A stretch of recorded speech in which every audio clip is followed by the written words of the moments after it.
안녕하세요. 오늘은 2차 시험에서 좋은 아이디어를 내는 방법 얘기를 해볼게요. 좋은 아이디어라고 밖에 부를 수 없어서 너무 애석한데, 좋은 아이디어라는 말이 생각을 전개해 나가고 글 쓰고 이런 단계에서 떠올리는 어떤 소스들, 작업의 출발이 되는, 시작이 되는 동기들, 형태가 없는, 이미지화 되지 못한 상태의 생각들을 학생들이 자꾸 아이디어라고 부르는 경우가 있어서, 뭔가 잘 되지 않았을 때 자꾸 거기로 다시 돌아가서 그거를 어떻게 하고 싶어 하는 경우를 많이 봤거든요. 근데 보통은 그 출발점이 중요하지 않은 건 아니지만 그걸로만 모든 승부가 나는 건 아니에요. 그래서 지금 얘기하는 좋은 아이디어라는 말은 어떤 특별한 경험, 대단한 이야기 소스 뭐 이런 걸 이르는 말이 아니고, 남들은 듣도 보도 못한 생각 뭐 이런 게 아니고, 구체적인 생각, 구체적으로 전개된 생각, 최대한으로 구체적인 거를 말하는 거거든요. 아직 와닿지 않아도 이제부터 설명을 할 거니까 잘 들어보세요. 하나 덧붙이면, 구체적으로 생각을 전개해 나가려면 내가 구체적으로 얘기할 만큼의 할 얘기가 많고 나에게 가까운 이야기인 것이 좋겠죠. 근데 이걸 오해해서 당사자인, 실제로 내가 처해 있는 어떤 상황에 관해서만 얘기할 수 있다, 이렇게 이해하면 안 됩니다. 내가 겪어보지는 않았지만 관심이 많고 할 얘기가 많고, 쉽게 얘기하면 내 관심사야.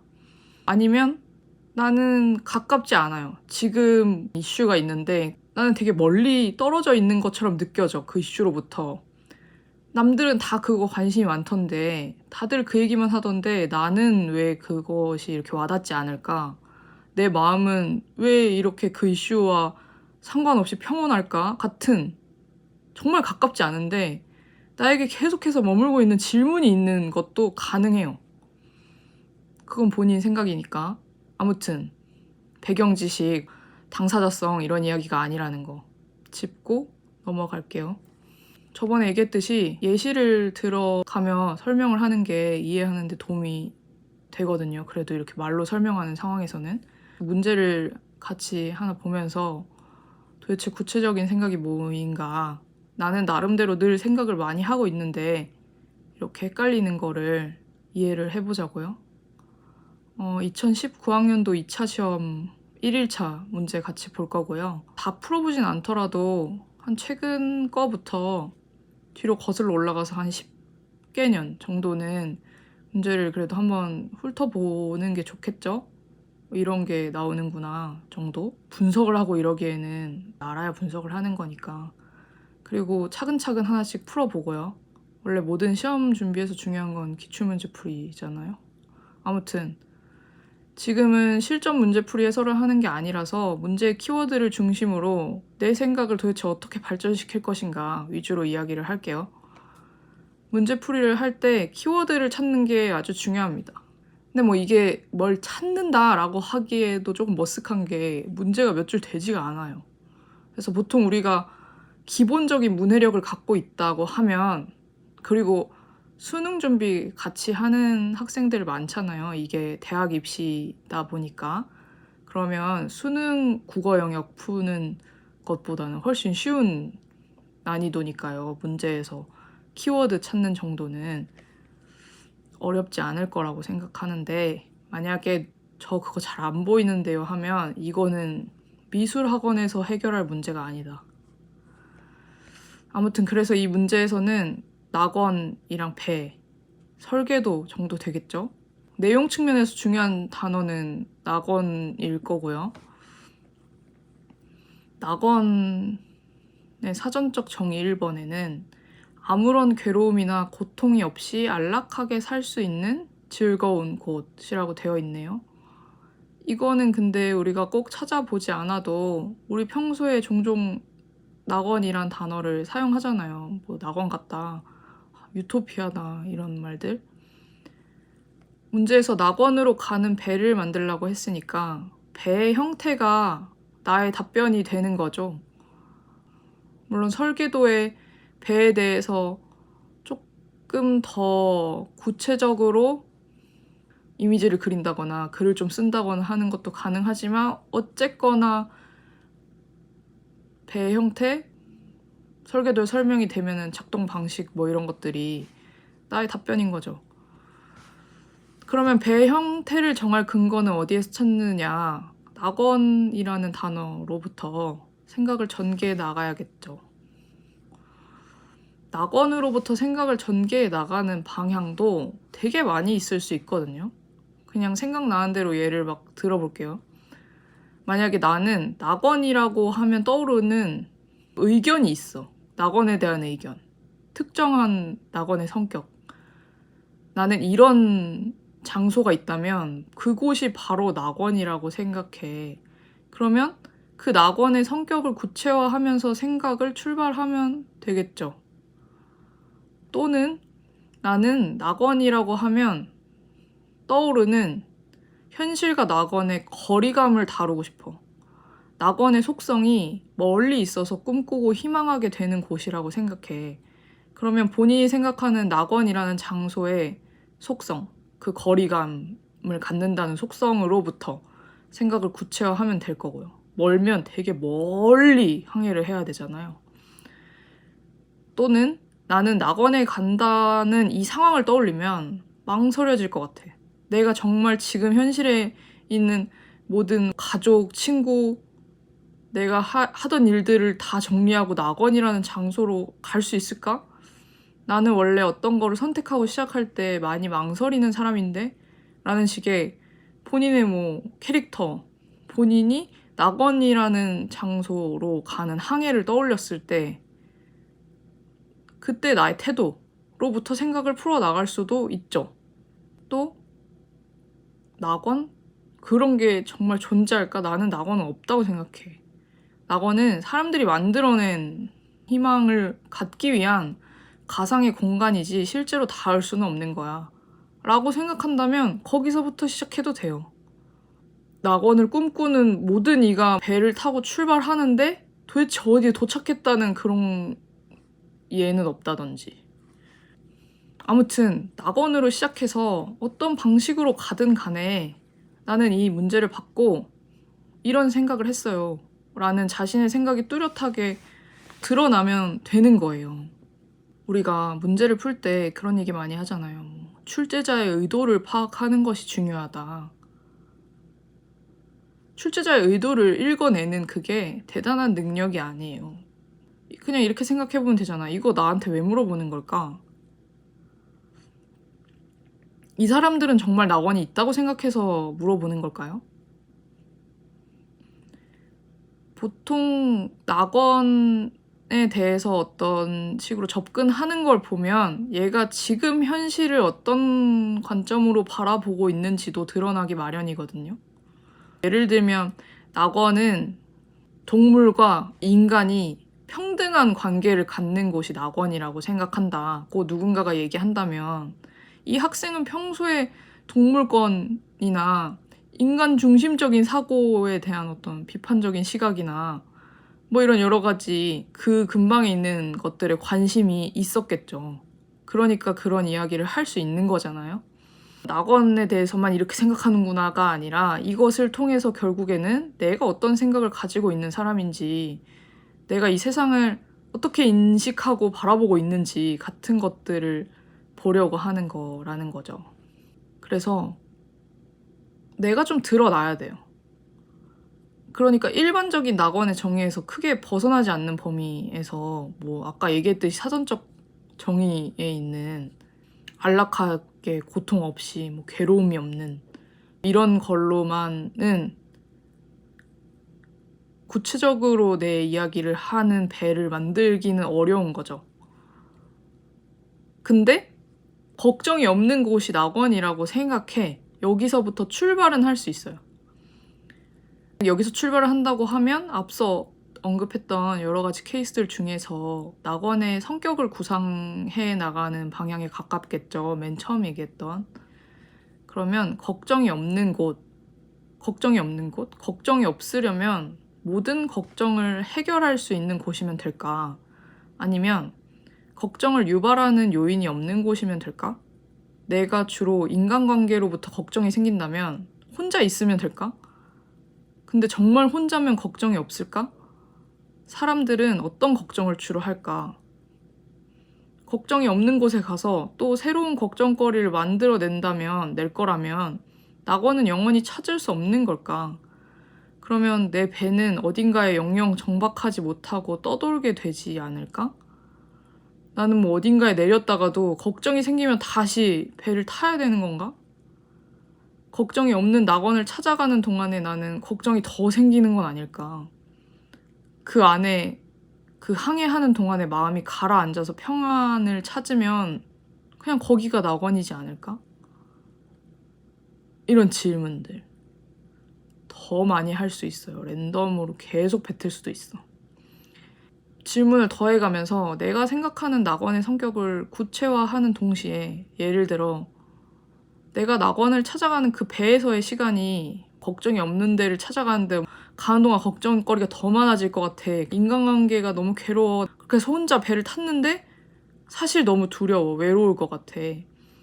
그러면 큰 유람선 같은 크루즈 같은 형태의 배보다는 조금만 바람이 불어도 저거 뒤집어지는 거 아니야? 싶은 작은 배 형상이 내가 생각하는 낙원이 어떤 곳이고 내가 어떤 태도로 지금 이 항해를 하고 있는지를 드러내기에 더 좋겠죠.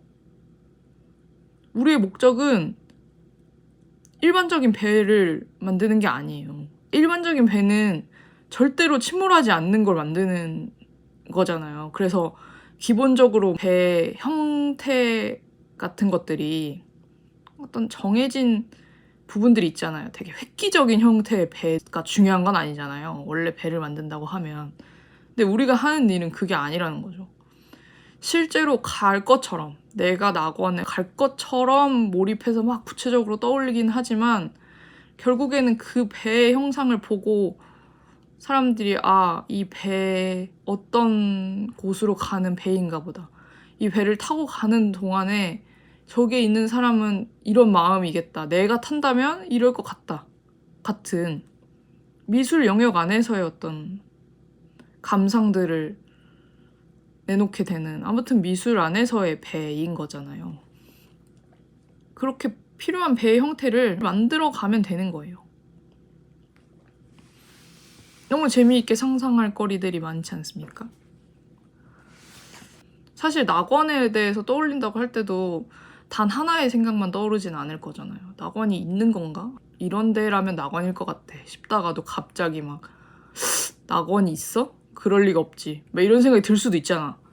근데 그거를 동시에 할 수는 없는 거니까 그 중에서 하나를 결정해서 재밌게 만들어 보면 되는 거잖아요.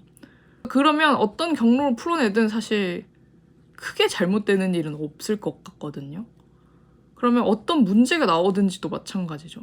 이렇게 질문을 계속 더해가면서 내가 생각한 그 처음 생각을 조금씩 계속 범위를 좁혀서 이미지를 구체화해가면서 만들어 갈 수 있으면 떨어질 일은 없을 거예요. 근데 이렇게 하지 못하고 좋은 곳, 낙원은 좋은 데지, 멀어서 오래 걸릴 테니까 무인도에서 살아남기 같은 생존을 위한 오랜 시간 가야 될 테니 아무래도 식량을 많이 쌓아야겠지. 그리고 식량이 떨어지면 물고기를 잡아야 될 수도 있겠지. 이런 생각으로 배를 만들면 재밌는 걸 할 수 없어요. 구체적이지 않으면 재미가 없어요. 대부분의 학생들이 하는 실수는 이렇게 일반적인 범위 내에서 벗어나지 못해서 구체적인 걸 해내지 못하거나 아니면 자신은 구체적으로 뭔가를 했다고 생각하는데 자신이 생각하기에는 특별한 아이디어를 냈다고 생각하는데 그거를 잘 다루지 못하고 선택할 거 선택하고 살을 붙여서 만들어내야 되는 걸 하지 못하고 버릴 것도 버리지 못하고 뭐가 중요한지 모르는 채로 그런 채로 뭔가를 만들면 전체 형태의 부분 부분의 의미를 기워내게 돼요. 이런 형상은 완성이 됐을 때 뭐가 중요한지, 그래서 이 배가 도대체 어떤 배라는 건지 알아볼 수 없게 될 가능성이 매우 매우 매우 매우 높아요. 내가 생각을 이만큼 했고 그것들을 요소 다 살리면 더 특별한 배에 내가 이런 것까지 생각했다는 거를 어필할 수 있는 좋은 결과를 만들 수 있지 않냐. 아니요. 낙원에 대해서 글을 쓴다고 해봅시다. 나는 낙원에 대해서 이러이러한 생각이 있어요. 나는 낙원의 A라는 특성에 집중한다. 이것은 어쩌고 저쩌고 설명을 막 하다가 근데 또 B라는 특성 또한 내가 한번 또 고려한다. 근데 안 끝났다. C도 있다. D도 있다. 하나 더 남았다. 막 이러면은 그래서 낙원에 대해서 이 사람이 무슨 생각하는 거예요? 듣는 사람은 뭘 들어야 되는 거예요? 그러면 뭐 이것도 하고 저것도 하고 저것도 하고 요것도 했답니다 밖에 없지 않아요?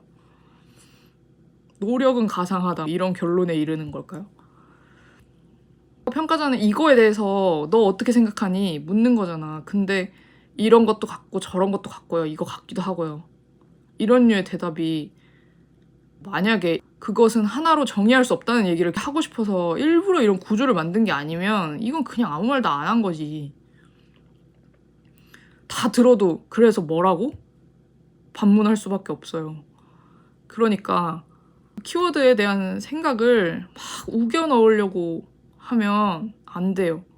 심지어 우리는 글로 얘기를 하는 것도 아니라서 지금 내가 뭐 예를 들 때 A, B, C, D 이렇게 그냥 불렀는데 그렇게 전달되지도 않는다니까요.